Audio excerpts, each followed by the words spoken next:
wanted to speak after the book signing because it turns out they are serving beer and wine, and the ideal audience for me are right-wingers a little liquored up. And I don't have prepared remarks because I just had a book come out.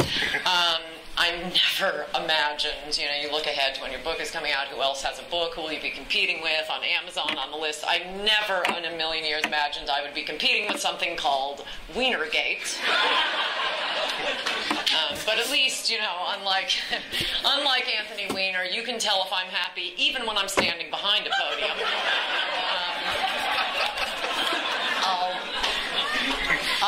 I assume you have all had a chance to read some of my book or see one of my 8 million interviews in the last 10 days, but I'll just quickly say demonic is a description of the mob. Mobs are always demonic, and demons are always mobs. And I describe the Democratic Party and liberalism as a mob, starting with the French Revolution, a revolt of the mob. It's been that way for 200 years, and in the process of writing this book, I suddenly understand liberals in a way I never did before. I consider myself something of an expert on liberals, but there were a few things that always confused me. For example, some of them, Paul Krugman, Frank Rich, Jonathan Alter. They must be smart, or at least they did well on their SAT test, because they all went to very good colleges, and yet they seem so stupid. And that is explained as crowd psychology. Gustave Le Bon, the father of groupthink, says that people in a crowd will lose some of their intelligence, no matter how educated they are. They'll grasp onto conspiracies. They'll grab messiahs, turn their opponents into enemies. Just every point of groupthink. This is just the mob psychology part. Beautifully describes liberals, and not in a way that I think you can turn around and say the same thing about conservatives. That's all I'll say about the book right now, because you are all getting a copy tonight. But I'd love to take questions, because then I don't need prepared remarks. Right here, sir. Why did you want to view with the scum sluts? Actually, I love The View. I've been on 4 times. They've been lovely to me. We've had a great time every time except one. That was the penultimate time when they all yelled at me. And I'd have to wait for a pause, just get something out. And that was the only time Barbara Walters was on the show. So by process of elimination, I think the rest of them are lovely girls. And actually, I mean, it's been kind of weird, this book tour, because usually instantly liberals fixate on some small, pointless joke in my book, twist it around, turn it into the thesis of the entire book, and that's the only thing I talk about for the next month, which gets really tedious in radio interviews. And for the first time, I'm actually being asked about the book, which on one hand is great. You spend all this time researching and writing a book. It's nice to be able to talk about it. On the other hand, I'm really worried that without a massive cat fight, my book sales will suffer. Sir, right there in the blue shirt. Since it looks like your boy Chris Christie isn't running, who's next? Well, I would like to say that if my boy Chris Christie does not run, he will go from being my love to my enemy for life. I'm now designing my parachute so I can dive into the governor's mansion and persuade him he's going to run, and I really do think he should run, for one thing, because the country needs him. I think he is head and shoulders above the other candidates, who are fantastic. One thing, it's worth noting, every single Republican in the debate Monday night is better than John McCain. So, it's not that I intensely dislike any of the other candidates, but we're running against an incumbent. We have the whole mainstream media against us. You need a star. Christie also won a governorship in one of the most left-wing states in the Union. I was shocked when he won. I would have lost bets on that.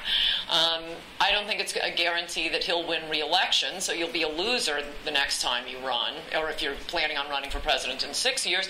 And thirdly, we have an amazing Republican farm team coming up, that Ken Cuccinelli, the Attorney General of Virginia, if he runs for governor, he is like Chris Christie. He's stunningly articulate, which is something for a Republican, since our candidates usually can't put 2 sentences together, and yet we win. So if we can get one who can talk, whoa, that would be something. You got Chris Kobach, the Attorney General of Kansas. If he runs for governor, same thing. Marco Rubio is turning out to be a fantastic senator. Alan West, if he goes back to Florida and runs for governor, he could run for president. So we have all this amazing talent, and it's not going to be a cakewalk for Chris Christie in 6 years, particularly because I will be his sworn enemy if he doesn't run this time. So right there. How tall are you, man? I'm 6'6". I think it's about 8'7", give or take. Ma'am, right there with the glasses. Hi, Ann. How you doing? So wonderful to see you. Thanks.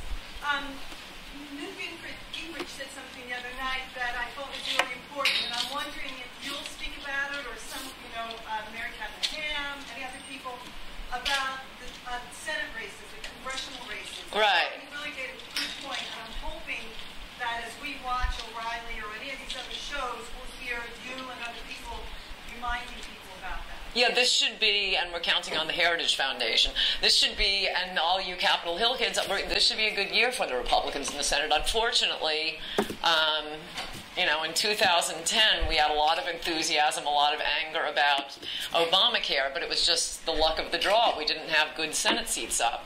Even though the Democrats hold a vast, 60, 70%, or held 60 or 70% of the Senate, it was about 50-50 Republicans and Democrats up. The Democrats who were up for election, like Barbara Boxer, they were in solidly blue states. They weren't going to lose, so we didn't have many opportunities in the last election to pick up Senate seats. But that changes next year, and it changes 3 years from now. Those are 2 fantastic years to pick up seats in the Senate for Republicans, and I don't know how Republicans are going to blow it. I'm sure they'll come up with something, and it's your job to stop them. It was somebody here. I just wanted to add that we are conservative, of course, but nonpartisan. Yes. Thank you very much for coming today, first of all, Ann.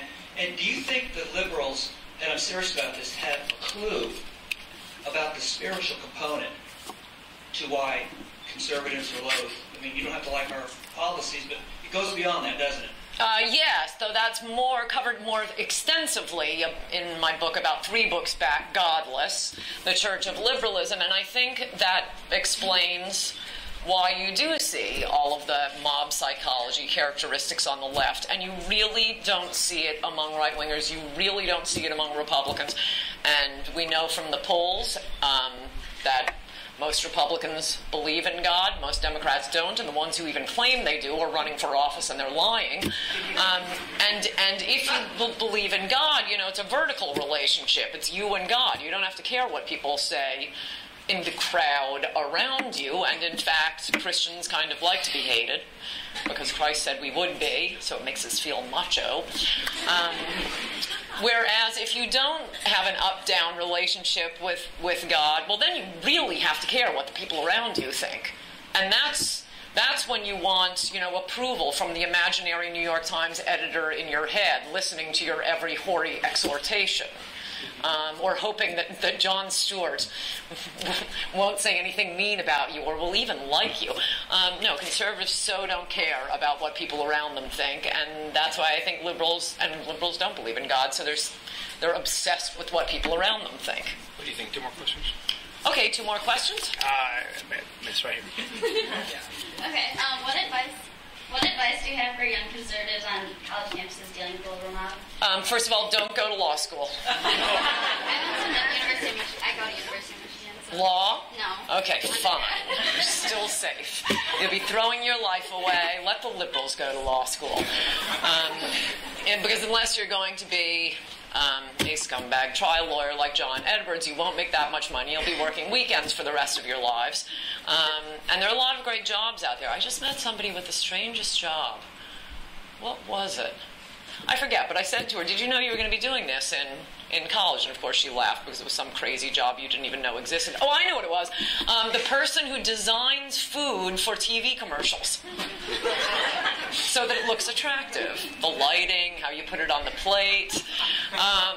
There are a lot of jobs out there, and I think young conservatives should all be going into the media, to Hollywood, become public school teachers, and by the way, the pay is fantastic.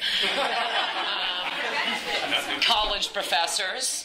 And as for advice, college Republicans could teach me a few tricks. If you're an open, avowed Republican on a college campus, you're apparently not going with the flow. and I mean, that's where you first see the patheticness of liberals, little apple polishers sucking up to their professors. Oh, teacher, I found another example of homophobia in Hamlet. No, that's fine, Johnny, settle down. And so you really don't need advice from me. I pick up great tips from the college Republicans. Of course, it was college Republicans who came up with the catch an illegal alien game, which I am just bowled over in admiration with, and the affirmative action bake sale. So I don't think I need to teach college Republicans anything, but I will tell you the truth is inherently appealing, and a lot of college kids don't have political beliefs yet. That's why I'm constantly going and speaking on college campuses, despite the risk of physical violence. Because I figure, about half the audience, they don't really have clearly defined political beliefs yet. I'm the only conservative they're going to hear in 4 years of college. And, I've had a lot of things like this happen, but I'll just give you one. At Syracuse University a couple of years ago, I would go out to dinner with the college Republicans afterwards, and one of them keeps telling me what they say at the Green meeting. And and the Green said this, and the Green said that. And I said to him, what, are you a secret mole? And he said, oh, no, I used to be a Green here at college. And I said, what changed you? And he said, I saw you give a speech, and you were the only person who made sense. It was right after 9/11. So it does make a difference for kids who are just forming their opinions, and if you speak the truth is inherently appealing. Last question right here. Thanks, Coulter. Thanks for stopping by. I'd like to read two quotes and ask you to comment on both of them. One you may know very well from page 14. As long as Democrats can win elections by demagoguing the mob, they're perfectly happy to turn America into a banana republic, with the country drowning in debt and Medicare and Social Security, putting us on a high-speed bullet train to bankruptcy. The entire Democratic Party refuses to deal with entitlements. The second quote: American people want us to cut spending because they know that cutting spending will in fact create a better environment for job creation. To try to muddle the current issue with entitlement programs, tax increases, that's what the next budget process is for. We'll have plenty of opportunity to talk about that. March 3rd, 2011, the Speaker of the House of Representatives. Is it safe to say that both parties have a pretty unreliable record on pursuing entitlement? Yes, there is. And by the way, if I were picking out my most choice quotes from the book, the one on Social Security reform would not be it. Yet and still, no. I've said this to Republican audiences. They may complain about their politicians and they're chickens. Well, sometimes they're not being chickens. They're responding to the people, and that is a great thing about the Tea Party movement. That you do have Americans who haven't really been thinking about politics. They're busy. They have jobs. And now they're starting to notice that Social Security and Medicare are Ponzi schemes. They were set up as Ponzi schemes. It's the literal... I don't know if you all watch MSNBC as obsessively as I do, but they're constantly denouncing the idea as if this is some sort of insult, like we're using the N-word against Social Security. You're calling it a Ponzi scheme. It's the definition of a Ponzi scheme. Incoming money goes out to current recipients. That's Bernie Madoff's plan. And the creators of Social Security knew perfectly well they were creating a Ponzi scheme, but everyone would love them and they'd be dead and buried before it went bankrupt, and that's what happened. But we have to be able to educate people about that. I think the Republicans, instead of proposing plans to reform Social Security and Medicare, should do nothing but go on TV and talk about what the problems are, how it's going to be bankrupt in 10 years, how current Medicare recipients are receiving 3 times what they paid in. Just keep talking about the problems, and let's hear what the Democrats have to say. Yeah, but about the graduate, Matt, can we have one follow-up? Maybe swift. Yeah, sure.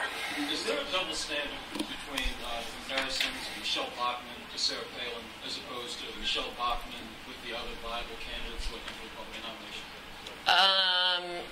You mean it's unfair to throw Michelle Bachmann in the same boat with Sarah Palin? I think she emerged from that comparison on Monday night. I think Michelle Bachmann's magnificent. I also think you can't win the presidency from the House of Representatives. So if any of you are from Minnesota, you better go back and do some organizing so she can run for governor or at least Senate. Thank you. You see, they take my orders.